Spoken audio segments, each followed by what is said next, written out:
Hello everyone, welcome back to knowledge A to Z. Knowledge A to জেডে তোমাদের সবাইকে স্বাগত জানাই। তো আমাদের কিন্তু পর্ষদ টেস্ট পেপারের ক্লাস কিন্তু চলছিল।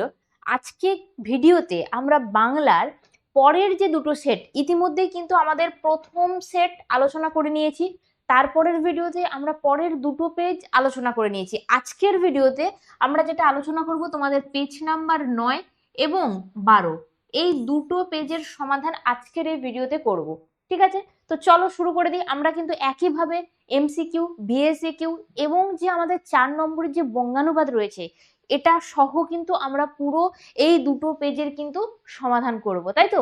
তো চলো, এমসিকিউর উত্তর জানি বইয়ে দেওয়া রয়েছে, কিন্তু তাও আমরা আলোচনা করব, কারণ আমরা যে প্রসেসে আলোচনা করছি সেটা কিন্তু ইউটিউবে কেউ এইভাবে তোমাকে বুঝিয়ে বুঝিয়ে করাচ্ছে না। তো আমরা কিন্তু প্রত্যেকটা প্রশ্ন ধরে ধরে কেন হচ্ছে বুঝে বুঝে আমরা আলোচনা করছি। তাই আমরা কোনো প্রশ্নই, যে প্রশ্নেরই উত্তর দেওয়া থাক, আমরা সেদিকে দেখবো না, কারণ বইয়ে অধিকাংশ উত্তরই ভুল রয়েছে।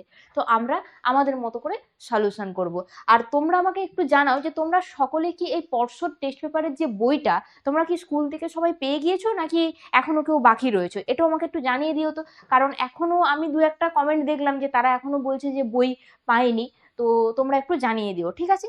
চলো নেক্সট আমরা যাচ্ছি তাহলে প্রথম পেজ নাম্বার। আমাদের এটার পেজ নম্বর কত? এটা পেজ নম্বর রয়েছে 9। আমরা 9 নম্বর পেজটা প্রথমে সমাধান করব। তো প্রথম দেখো, এমসিকিউ রয়েছে আমাদের 17টা প্রশ্ন কিন্তু রয়েছে। প্রথম প্রশ্ন দেখো, গিরিশ মহাপাত্রের রুমালে কার ছবি আঁকা ছিল?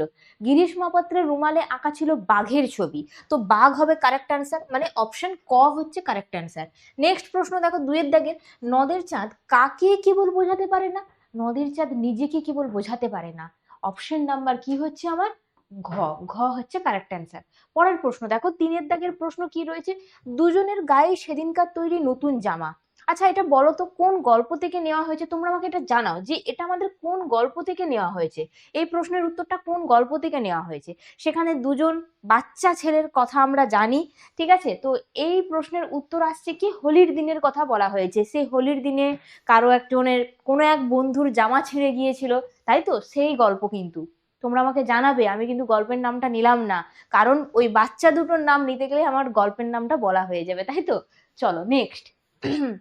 আহ আমাদের পথ নেই আর। এখানে এই পথ শব্দটা কতবার ব্যবহার করা হয়েছে? দুবার ব্যবহার করা হয়েছে। এই কবিতায় পথ শব্দটা দুবার ব্যবহার করা হয়েছে। তো অপশন নাম্বার ক হবে কারেক্ট অ্যান্সার। পরের প্রশ্ন দেখো, 5-এর দাগে প্রশ্ন বলেছে, আফ্রিকার অন্তপুরে আলো ছিল। আচ্ছা, কবিতার লাইনটা কি তোমার মনে পড়ছে? কৃপণ আলোর অন্তপুরে, তাই তো? তাহলে আলো কিরকম ছিল সেখানে? কৃপণ ছিল। তাহলে অপশন নাম্বার ক হচ্ছে আমার কারেক্ট অ্যান্সার। পরের প্রশ্ন দেখো, 6-এর দাগে বলছে, কোনটি জয় গোস্বামীর লেখা কাব্যগ্রন্থ? এখানে রয়েছে বাবরের প্রার্থনা, একেবারেই নয়। অগ্নিবীণা, মোটেই নয়। রূপসী বাংলাও নয়। তো অপশন নাম্বার ঘ, পাতার পোশাক হবে কারেক্ট অ্যান্সার। পরের প্রশ্ন দেখো, বলছে আমরাও কলম তৈরি করতাম। কি দিয়ে তৈরি করতাম? বাঁশের কঞ্চি কেটে। বাঁশের কঞ্চি দিয়ে আমরা কলম তৈরি করতাম, মানে অপশন ক হয়ে যাচ্ছে কারেক্ট অ্যান্সার। পরের প্রশ্ন দেখো, বৈজ্ঞানিক সাহিত্যের ক্ষেত্রে যা চলতে পারে সেটা হচ্ছে পরিভাষা। ঠিক আছে, বৈজ্ঞানিক সাহিত্যের ক্ষেত্রে পরিভাষার ব্যবহার করা যেতে পারে। চলো নেক্সট। পরের প্রশ্ন দেখো, অলংকারের প্রয়োগ কম থাকা ভালো। আচ্ছা, অলংকারের প্রয়োগ যত কম থাকবে কোন সাহিত্যে? একমাত্র বৈজ্ঞানিক সাহিত্যে। বৈজ্ঞানিক সাহিত্যে অলংকারের প্রয়োগ যত কম হবে ততই ভালো। এটাই ছিল আমাদের লাইন। তো অপশন নাম্বার ঘ হয়ে যাচ্ছে আমার কারেক্ট অ্যান্সার। পরের প্রশ্ন দেখো, এখান থেকে প্রশ্নগুলো আমাদের গ্রামার থেকে রয়েছে। প্রথম প্রশ্ন দেখো, বাংলা ব্যাকরণে অকারক পদের সংখ্যা কটি? বাবা, অকারক রয়েছে দুটো। কি কি রয়েছে? এক হচ্ছে সম্বন্ধ পদ, আর একটা সম্বোধন পদ। তাহলে দুটো। তাহলে অকারক কটা রয়েছে? দুটো। আমি বলেও দিলাম কোন দুটো। নেক্সট কি বলছে, দুর্গা একটা পান সেজে দিত। এখানে নিম্নরেখ পদটা কি? আচ্ছা দেখো ভালো করে, এখানে আমি যদি এই দুর্গাটাকে চাপা দিয়ে দিই, আমি ধরে নিলাম এটা নেই, আমি বললাম যে একটা পান সেজে দিত, তাহলেও কিন্তু আমার এটা একটা বাক্য সম্পূর্ণ হচ্ছে। কিন্তু এর সাথে ক্রিয়াপদের দেখো কোনো প্রত্যক্ষ সম্পর্ক নেই। এই দুর্গার সাথে ক্রিয়াপদের কিন্তু প্রত্যক্ষ কোনো সম্পর্ক নেই। এটা কিন্তু একটা আলাদা পদ। এটা একটা অকারক। এটা একটা অকারক।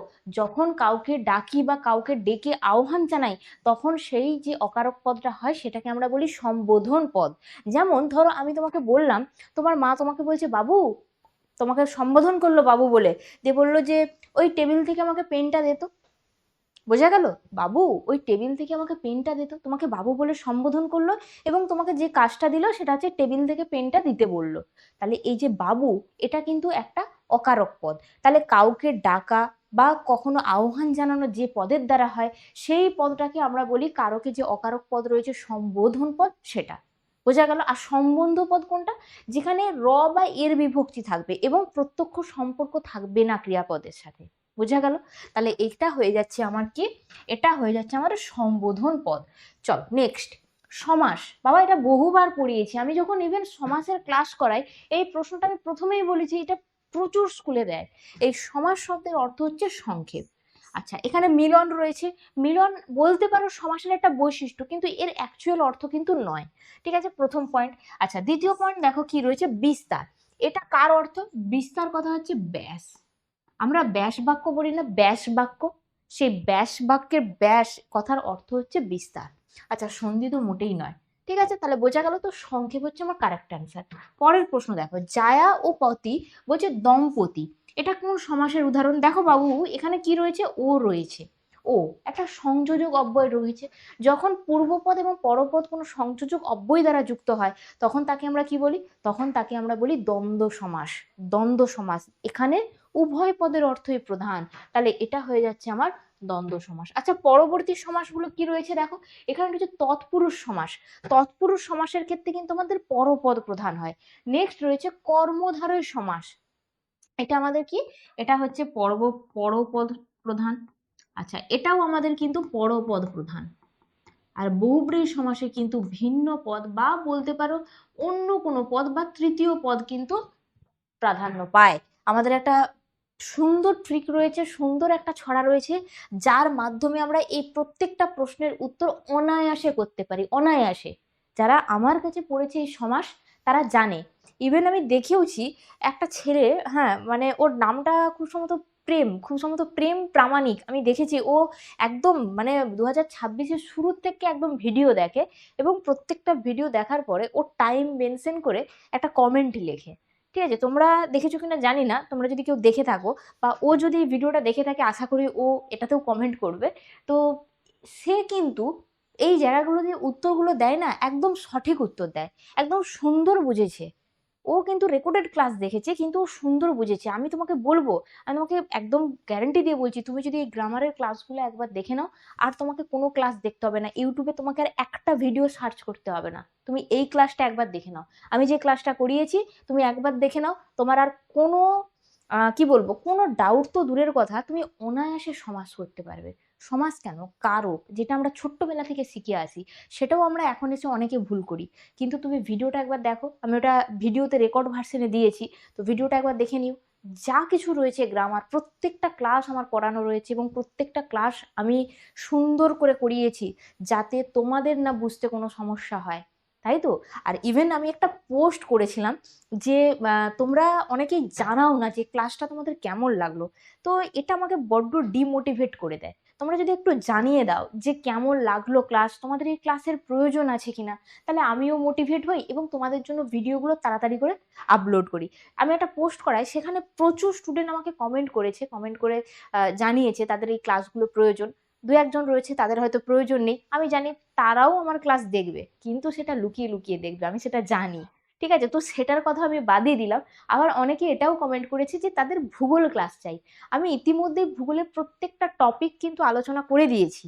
সেই ক্লাসগুলো কিন্তু খুব বেশি স্টুডেন্ট কিন্তু দেখেনি, তবে যারা দেখার তারা কিন্তু অনেক আগেই দেখে নিয়েছে এবং আমাকে জানিয়েওছে। তো এখন যেটা বিষয় হচ্ছে, ওদের ভারত চ্যাপ্টারটা সমস্যা, অনেকেই কমেন্ট করে যে ভারতটা বুঝিয়ে দিতে।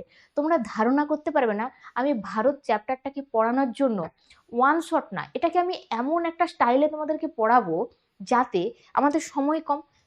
তো সেই হিসেবে আমাদেরকে সুন্দর করে জিনিসটা পড়াতে হবে। তো কি মন করে পড়ালে বা কি ধরন স্টাইলে পড়ালে তোমাদের ওইখান থেকে আসা প্রত্যেকটা প্রশ্ন তুমি উত্তর করতে পারবে, আমি সেটারই আমরা কাজ করছি, আমি সেটার পিছনে কাজ করছি, অনেক পরিশ্রম করছি। তোমাদের খুব তাড়াতাড়ি ভারতের জন্য যে চ্যাপ্টারের যে ক্লাস, সেটা কিন্তু আসবে। আর হ্যাঁ, এখানে আমি আরেকটু কথা বলে নিই, অনেকেই বলে আমাকে ইতিহাস বুঝিয়ে দিতে, বাবু আমি ইতিহাস পড়াই না, আমি দুটো সাবজেক্টই পড়াই, বাংলা আর ভূগোল, আমি ইতিহাস পড়াই না। তাই অযথা কেউ ইতিহাস বুঝতে চেয়েও না আমার কাছে, আমি ওটার ভিডিও তোমাদেরকে দিতে পারবো না, কারণ ওটা আমার জানা নেই। বোঝা গেল?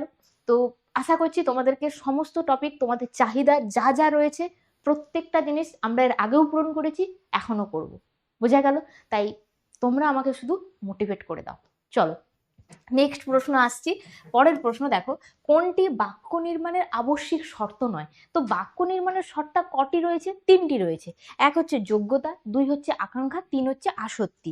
তাহলে এখানে কোনটা নয়? দেখো তিনটে, যোগ্যতা, আসক্তি, আকাঙ্ক্ষা রয়েছে। তো সমাস, এটা কিন্তু আমার বাক্য নির্মাণের শর্তের মধ্যে যায় না। তো সমাস হচ্ছে আমার এখানে কারেক্ট অ্যান্সার। পরের প্রশ্ন দেখো, বলছে পিকু ভাত খায়, এই বাক্যটিতে ভাত খায় অংশটি কি? প্রথমে দেখে নাও এখানে কি কি বলেছে, বিধেয়, উদ্দেশ্য, নামপদ, সমসমান পদ। প্রথমত নামপদের তো কোনো গল্পই নেই, এখানে নামপদের কোনো গল্পই নেই, কারণ এটা আমরা কারক করছি না। আর সমসমান পদ, এখানে তো আমরা তো সমাসের কথা পড়ছিও না। তাহলে আমরা এখানে আমাকে জানতে চাইছি ভাত খায় অংশটি কি? পিকু হচ্ছে আমার কর্তা, এটা হচ্ছে আমার উদ্দেশ্য, আর ভাত খায় হচ্ছে আমার বিধেয়। তাহলে ভাত খায় অংশটিকে আমরা বলবো বিধেয়। বোঝা গেল? নেক্সট, ক্রিয়ার ভাব প্রাধান্য পায় যে বাচ্চে, ক্রিয়ার ভাব প্রাধান্য পায় একমাত্র ভাব বাচ্চে। কর্তৃ বাচ্চে কর্তা প্রাধান্য পায়, কর্ম বাচ্চে কর্ম প্রাধান্য পায়, আর ভাব বা ক্রিয়ার ভাব প্রাধান্য পায় একমাত্র ভাব বাচ্চে। আর কর্ম করতে পারছে কি, এখানে তো কর্তার উল্লেখই থাকে না, এখানে কর্তার উল্লেখই থাকে না, শুধু কর্মই কি করে কর্তারূপে প্রতীয়মান হয়। তো সেটা হচ্ছে আমাদের কর্ম কর্তৃবাচ্য। বোঝা গেল? নেক্সট দেখো পরের প্রশ্ন, ফুরফুর করে বাতাস বইছে, এটা কোন বাচ্চের উদাহরণ? আচ্ছা তুমি বলো, এখানে যদি এটা না লেখা থাকতো, ধরো ফুরফুর করে যদি না লেখা থাকতো, যদি বলতো বাতাস বইছে, এটা কোন বাচ্য হতো? এটা হতো আমার কর্ম কর্তৃবাচ্য, কারণ এখানে কর্মই কর্তারূপে প্রতীয়মান হয়েছে। শুধুমাত্র কি করেছে, এই ফুরফুর করে এই শব্দটাকে কি করেছে, আগে অ্যাড করে দিয়েছে। এই এই শব্দটাকে কি করেছে, আগে যোগ করে দিয়েছে। তো তার ফলে কি হচ্ছে, আমরা ভাবছি এটা হয়তো কর্তৃবাচ্য, না এটা কর্তৃবাচ্য না, এটাও আমাদের কর্ম কর্তৃবাচ্যই হবে কারেক্ট অ্যান্সার। আমি যদি ভাবতাম যে এই শব্দটা আমার নেই, আমার রয়েছে বাতাস বইছে, তাহলে কিন্তু আমি এক চান্সে করে দিতাম এটা আমার কর্ম কর্তৃবাচ্য। যেহেতু আগে একটা শব্দ যোগ করে দিয়েছে, দুটো শব্দ, আমিও কনফিউজ হয়েছে করে দিয়েছি কর্তৃবাচ্য, না এটা কর্তৃবাচ্য না, এটা হবে কর্ম কর্তৃবাচ্য। চলে আসো দুইয়ের দাগে। দুইয়ের দাগে আমাদের প্রশ্ন রয়েছে গল্প থেকে। তো এখানে টোটাল আমাদের 4 মার্কস, মানে 4টে প্রশ্নের উত্তর কিন্তু লিখতে হয়। 5টা প্রশ্ন দেওয়া থাকে, 5টা গল্প থেকে 5টা প্রশ্ন থাকে। তো প্রথম প্রশ্ন দেখো, চুরির সময় তেওয়ারি কোথায় ছিল? সে নাচ দেখতে, বর্মায় নাচ দেখতে সে ফোয়ায় গিয়েছিল। বর্মার চুরির সময় বর্মা নাচ দেখতে সে ফোয়ায় গিয়েছিল। নেক্সট, হঠাৎ তার মনে, তাহার মনে হইয়াছে, এখানে কোন কথা মনে হয়েছে? সে ভাবছে যে নদী, মানে এটা এটা হচ্ছে আমাদের নদীর বিদ্রোহ লাইন, মানে নদীর বিদ্রোহ গল্প থেকে কিন্তু নিয়েছে। তো কি বলছে, বলছে নদের চাঁদের যখন মনে হয়েছে নদী তো খুবই জলস্রোত, সে রোষে ক্ষোভে পুরো একদম পরিপূর্ণ হয়ে গেছে। তো উন্মত্ত সেই নদীর ওপর এত উঁচুতে সে বসে আছে। তো সে ভাবছে যে এত উঁচুতে বসে থাকা উচিত নয়, কারণ এমন করে নদীকে বিশ্বাস করা যায় না। এই কথাটাই সে তার হঠাৎ তার মনে হইয়াছে। নেক্সট, বলছে আমার সঙ্গে আয়, অমৃত ঈশাবকে এমন নির্দেশ কেন দিয়েছিল? কারণ আমরা জানি যে ঈশাবের যে বাবা নতুন জামা তাকে করে দিয়েছে, এবং সেই জামাটি কুস্তি লড়তে গিয়ে ছিঁড়ে যায়, এবং অমৃত তাকে ডেকে নিয়ে যায় এবং ওই ছেঁড়া জামাটা তার সাথে অদল বদল করে। কারণ কি, ঈশাবের বাবা ঈশাবকে মারতে পারে, সে মারের হাত থেকে রক্ষা করার জন্যই কিন্তু অমৃত ঈশাবকে এই নির্দেশ দিয়েছিল।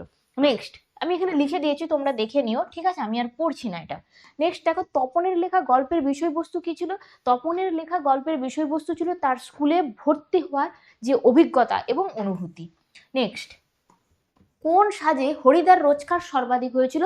বাইজির সাথে হরিদার রোজগার কিন্তু সর্বাধিক হয়েছিল। পরের প্রশ্ন দেখো, এগুলো কিন্তু আমাদের কবিতা থেকে রয়েছে। বলছে কি কহিলা ভগবতী, এখানে ভগবতী কে? এখানে তোমার প্রভাষা, মানে তোমার প্রভাষার ছদ্মবেশ ধারণ করে স্বর্ণ লঙ্কার যে দেবী লক্ষ্মী, লঙ্কাপুরীর যে লক্ষ্মী দেবী, লক্ষ্মী এসেছিল ইন্দ্রজিতের কাছে, এখানে তাকেই ভগবতী বলে কিন্তু সম্বোধন করা হয়েছে। পরের প্রশ্ন দেখো, বলছে ওই আসে সুন্দর, সুন্দর কিভাবে আসে? সে কাল ভয়ঙ্করের বেশ ধারণ করে এই সুন্দর এসেছিল। এই কবিতা, প্রলয়োল্লাস কবিতা কিন্তু তোমাদের জন্য very very important, very very important, ঠিক আছে? নেক্সট দেখো, সিন্ধু তীরে কবিতায় যেই দুই নারীকে কন্যা বলা হয়েছে সেই দুই কন্যা কে? প্রথম তো এক চিতর রাজা, তার দ্বিতীয় যে স্ত্রী পদ্মাবতী, এখানে তার উল্লেখ করা হয়েছে, এবং সমুদ্র রাজকন্যা পদ্মার উল্লেখ কিন্তু আমরা পাই। পরের প্রশ্ন দেখো, বলছে জয় গোস্বামীর লেখা অস্ত্রের বিরুদ্ধে গান কবিতায় কোন কোন পাখির নাম রয়েছে? এখানে মূলত মূলত তিনটে পাখির নাম রয়েছে, এক হচ্ছে শকুন, দুই হচ্ছে কোকিল এবং চিল। এবারে তোমরা অনেকেই বলবে যে ময়ূরের কথাও তো উল্লেখ রয়েছে। বাবা, ময়ূরের কথা কিন্তু সরাসরি উল্লেখ কবিতায় নেই।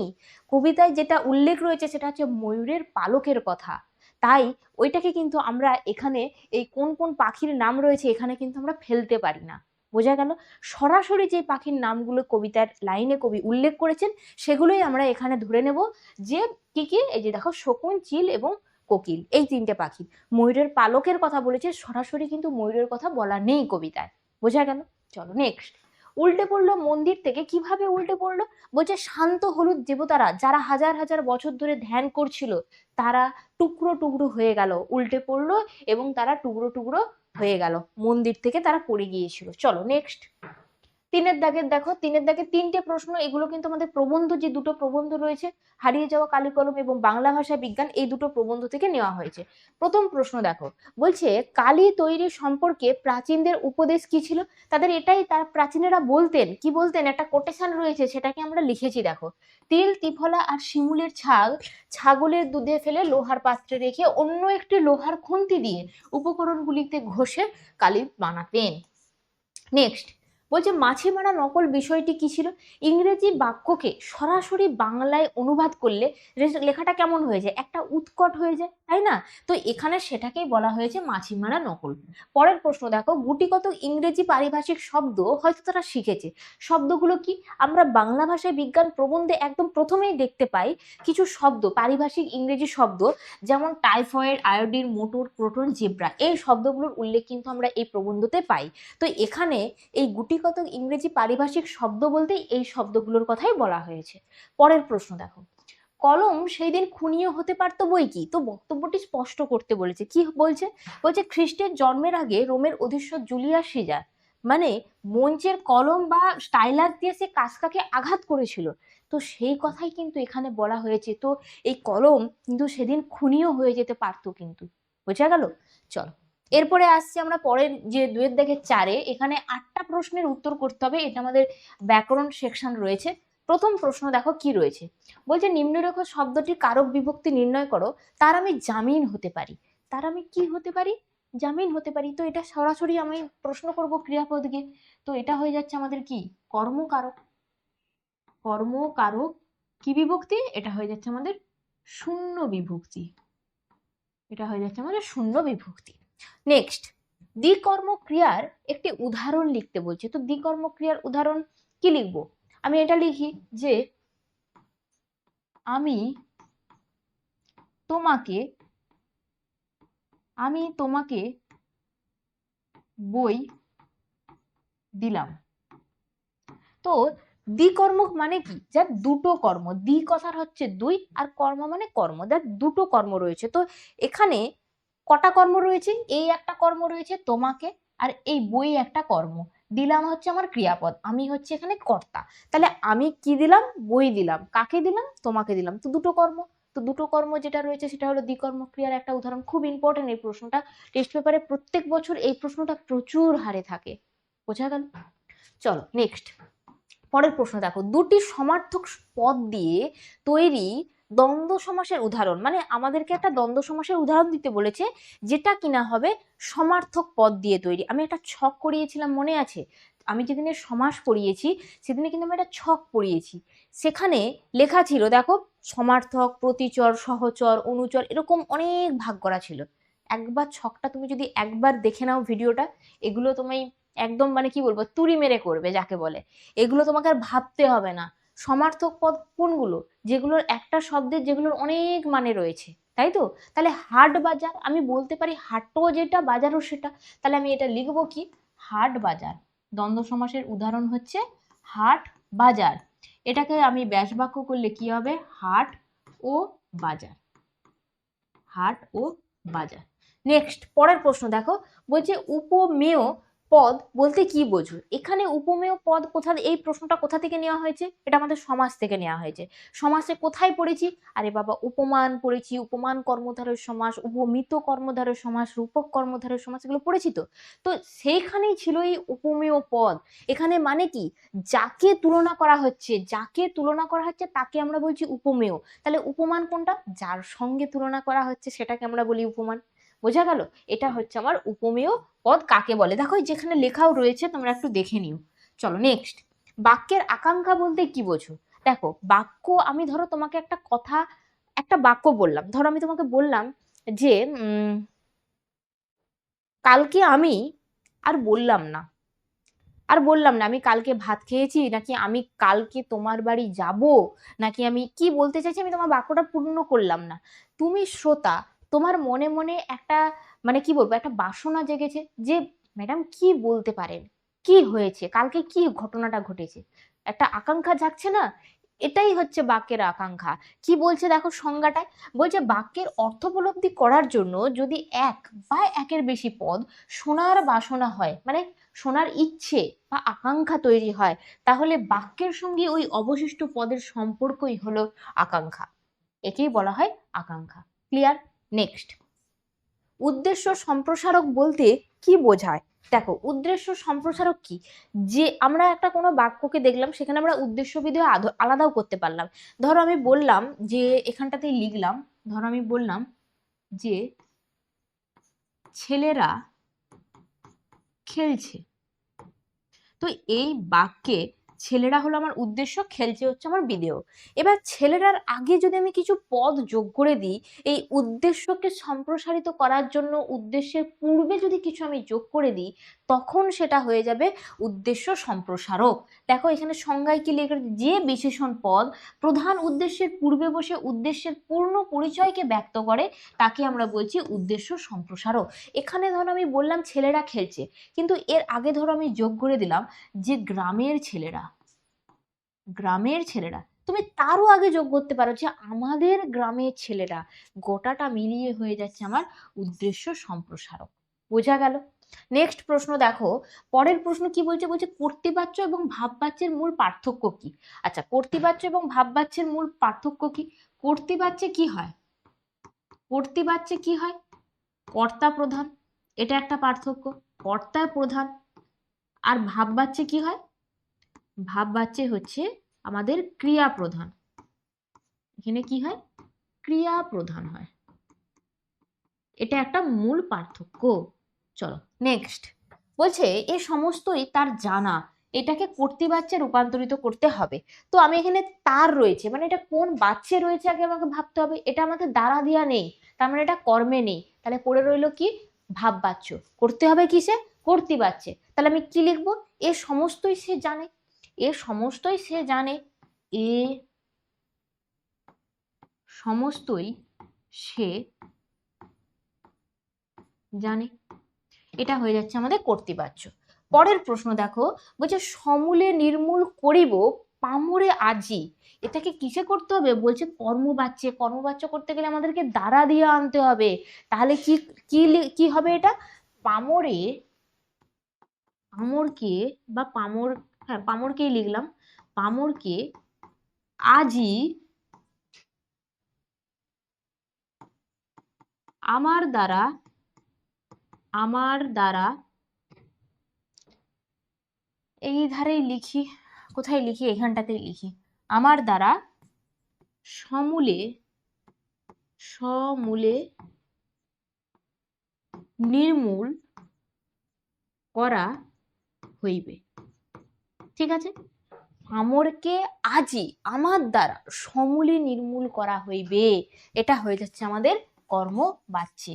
পরের প্রশ্ন দেখো, বলছে রথকে দেখা, এটাকে সমাস নির্ণয় করতে বলছে। তাহলে এটার ব্যাস, এটাকে এই এই সরি এটা ব্যাস বাক্য রয়েছে, এটাকে আমাদেরকে সমাসবদ্ধ করতে হবে। তাহলে আমরা কি লিখবো? এটা হয়ে যাচ্ছে আমাদের রথ দেখা। কোন সমাস? এটা হয়ে যাচ্ছে আমাদের কর্ম তৎপুরুষ, কর্ম তৎপুরুষ সমাস। ঠিক আছে, চল তাহলে এই গেল আমাদের টোটাল গ্রামার সেকশন। এরপরে আমরা যাব পরবর্তী যেটা তোমাদের রয়েছে 9-এর দাগে। দেখো একটা বঙ্গানুবাদ রয়েছে, তো তোমরা এটা দেখে নিও।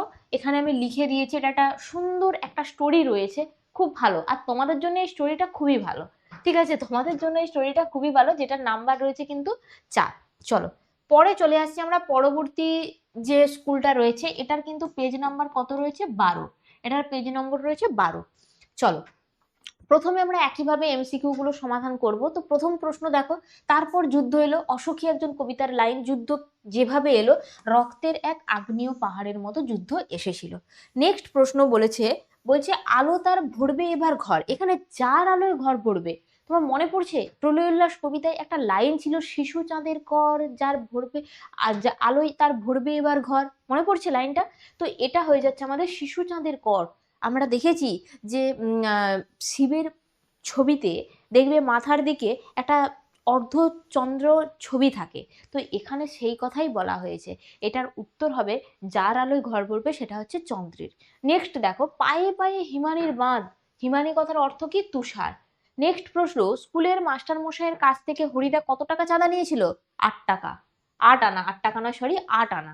নেক্সট, ইসাবের পকেট ছিঁড়েছিল কত? 6 ইঞ্চি। 6 ইঞ্চি, অপশন নাম্বার গ।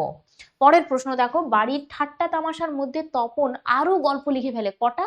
2-3টে গল্প লিখে ফেলে, অপশন গ হচ্ছে কারেক্ট অ্যান্সার। পরের প্রশ্ন দেখো, লেখকরা তা দিয়ে অনবরত লিখে চলেছেন।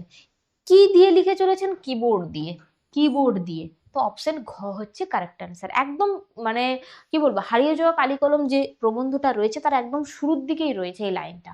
পরের প্রশ্ন দেখো, অনেকদিন ধরে অনেক ধরে ধরে টাইপরাইটারে লিখে গেছেন একমাত্র অন্নদাশঙ্কর রায়, অপশন নাম্বার ঘ হচ্ছে কারেক্ট অ্যান্সার। পরের প্রশ্ন দেখো, বৈজ্ঞানিক সাহিত্যে যা চলতে পারে, এক্ষুনি করে এসেছে এই প্রশ্ন, আগের পেজে করে এসেছি। কলমে কায়স্থ চিনি। কলমে কায়স্থ কি? কায়স্থ একটা জাত, কায়স্থ একটা জাত, সেটাকে কিভাবে চিনে? কলম দ্বারা। তাহলে করম দ্বারা, দ্বারা মানে তো আমার করণ কারক হয়ে যাচ্ছে, একদমই তাই, এটা হয়ে যাচ্ছে আমাদের করণ কারক। পরের প্রশ্ন দেখো, অনুসর্গের অপর নাম, খুব ইম্পর্টেন্ট, আমি কারক পড়িয়েছি যখন আমি বহুবার বলেছি, এই প্রশ্ন বহু ইম্পর্টেন্ট। অনুপ্রাস নয়, কর্ম প্রবচনীয় আরেকটা হয়, সেটা হচ্ছে আমি আরেকটাও বলে দিচ্ছি, সেটা হচ্ছে পরস্বর্গ, পরাস্বর্গ। তো এখানে ধরো কর্ম প্রবচনীয় দিল না, পরস্বর্গ দিল, তো সেটা হয়ে যায় ম্যাম আমার কারেক্ট অ্যান্সার। নেক্সট, বহুব্রী সমাসের অর্থ প্রাধান্য থাকে।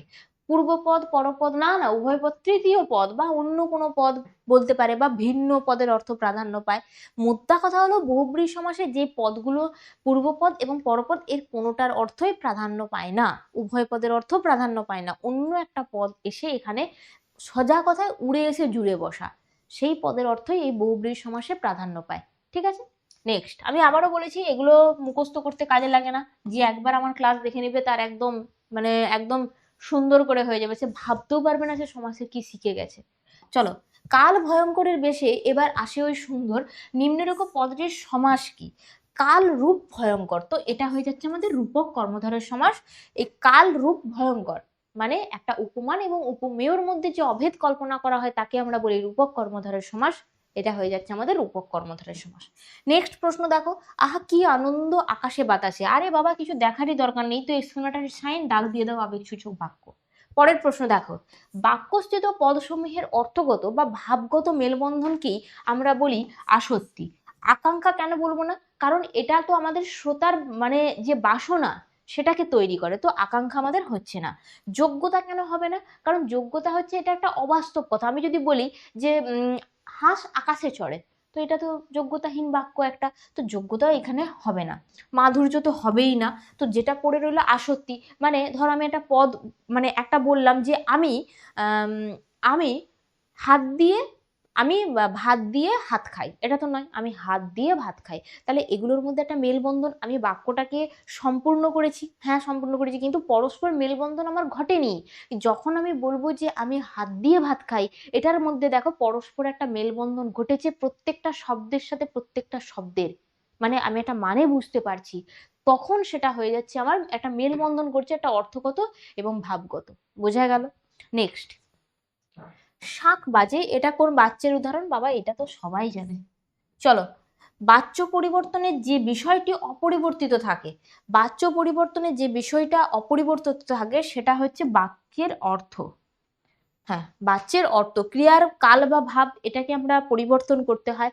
সাধুচলিত রূপ, হ্যাঁ এটাও বলা যেতে পারে, সাধুচলিত রূপটাও, হ্যাঁ কারণ যদি সাধু ভাষায় বাচ্যটা থাকে তো আমরা যখন পরিবর্তন করি সেটাকে আমরা সাধু ভাষায় পরিবর্তন করি। আবার চলিত ভাষাও যখন থাকে সেটা আমরা পরিবর্তন করলে চলিত ভাষাতেই করি। তো এটা একটা হতে পারে। তো যে বিষয়টি অপরিবর্তিত থাকে সেটা আমরা মেনলি এটা বলতে পারি সাধু চলিত রূপ। এটা তো রয়েছে বাক্যের অর্থ। হ্যাঁ এটাও হবে, এটাও হবে, দুটোই কারেক্ট অ্যান্সার হবে, বুঝতে পারলে? দুটোই ঠিক হবে। হ্যাঁ দুটোই ঠিক হবে। চলো নেক্সট। নেক্সট আসছি দুয়ের দাগে। এখানে আমাদের যে গল্প থেকে রয়েছে প্রথম প্রশ্ন, দেখো এমন অলৌকিক ঘটনাও ঘটে। তো এখানে কোন ঘটনাকে অলৌকিক ঘটনা বলা হয়েছে? তপন একটা গল্প লিখেছে যেটা সন্ধ্যা তারা পত্রিকায় তার মেসো মারফত ছাপানো হয়েছে। সেই গল্প হাজার হাজার ছেলে মেয়ে পড়বে এবং হাজার হাজার পাঠক পড়বে, এটাই ছিল তপনের কাছে সব থেকে একটা অলৌকিক ঘটনা। এই ঘটনার কথাই এখানে বলা হয়েছে। অদৃষ্ট কখনো হরিদার এই ভুল ক্ষমা করবে না। হরিদার কোন ভুলের কথা এখানে অদৃষ্ট কখনো ক্ষমা করবে না? কারণ বিরাগীর ছদ্মবেশে থাকা হরিদা, সেই হরিদাকে জগদীশবাবু একটা কি বলবো, একটা প্রণামী দিতে চেয়েছিলেন। সেটা কত? 101 টাকা। সেই প্রণামী কিন্তু বিরাগী অনায়াসেই ত্যাগ করে দেন, সে নেননি। এটাই, এই কথাই এখানে বলা হয়েছে, এই ভুলের কথাই এখানে বলা হয়েছে। তারপরে দেখো, কিন্তু বাপু তোমার একটা ভুল হয়েছে, এই প্রশ্ন আগেও করেছি, এখানে এই প্রশ্ন আগেও করেছি, এটা আমাদের পথের দাবির লাইন। হ্যাঁ, সে গিরিশ মহাপাত্র অপরকে ভেবেছিল পুলিশের লোক, এখানে সেটাই বলা হয়েছে। ও আবার লিখাও রয়েছে, লিখাও রয়েছে, তোমরা দেখে নিও, এটা আগেও হয়েছে। আচ্ছা, উনি ঘোষণা করলেন, কি ঘোষণা করলেন? আজ থেকে অমৃতকে অদল এবং ইসাবকে বদল। কিভাবে মনে রাখবে? অদল বদল, গল্পের নাম অদল আর বদল।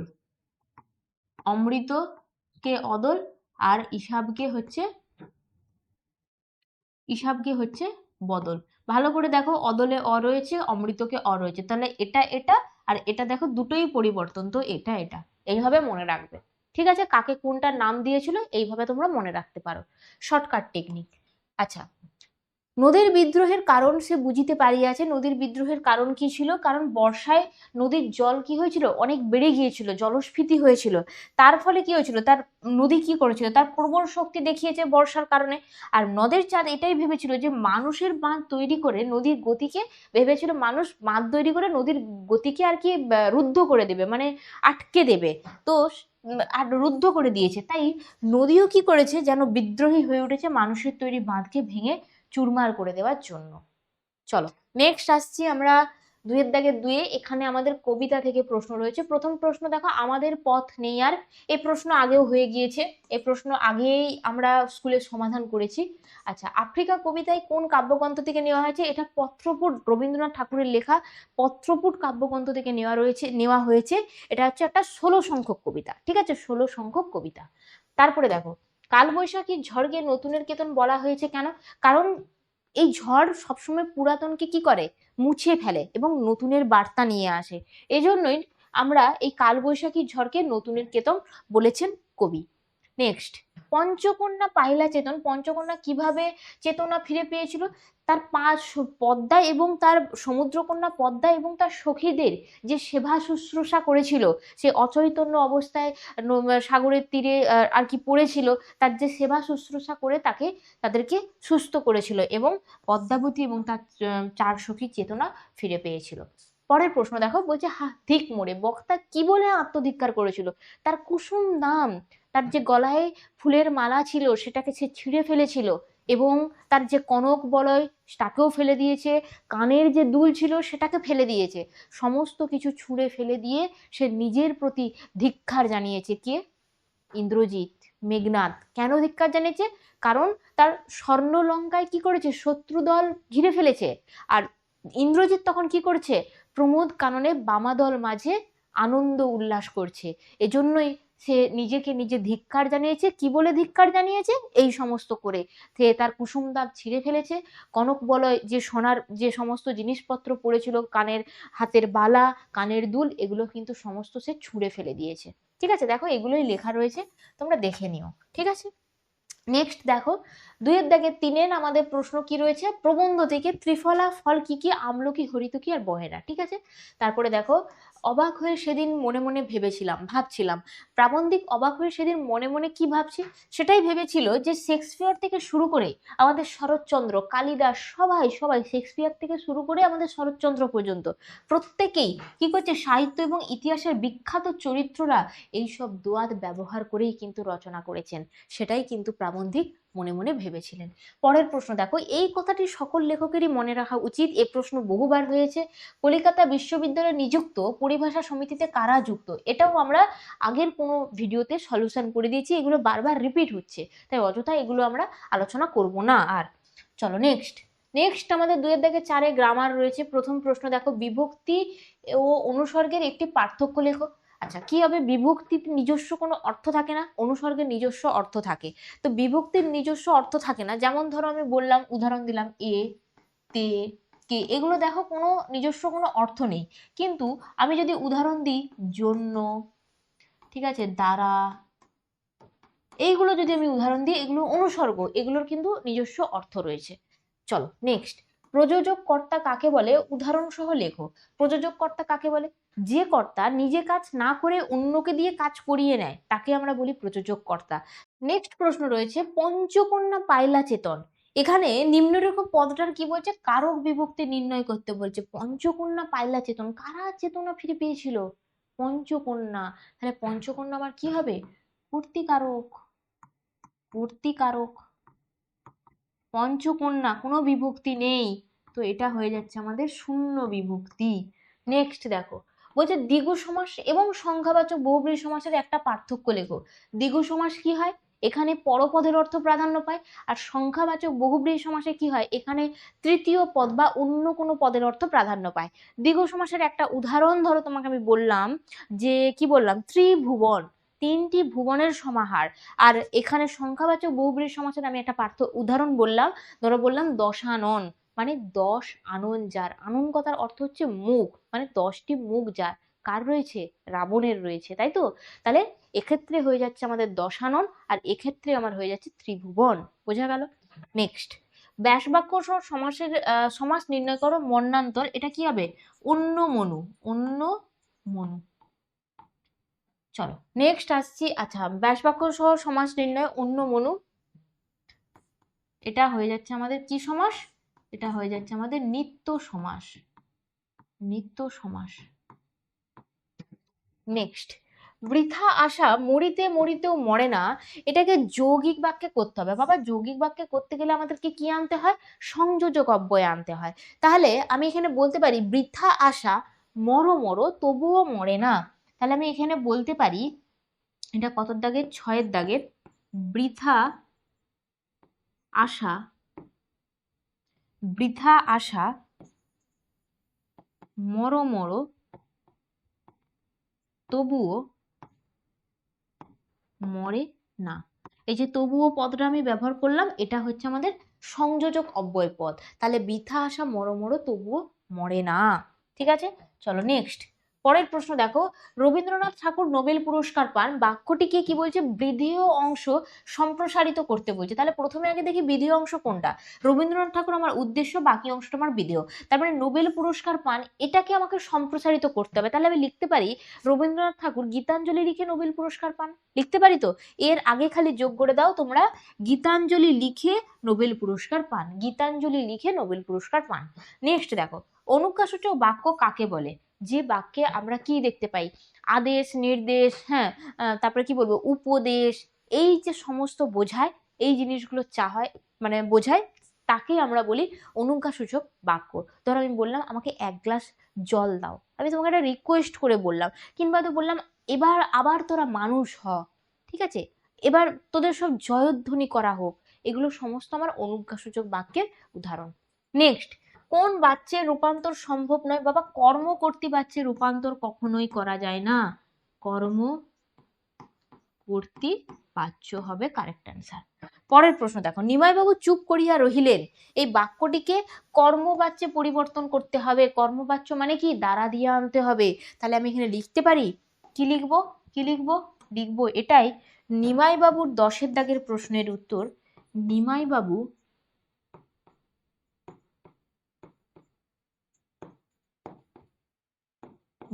বাবুর দ্বারা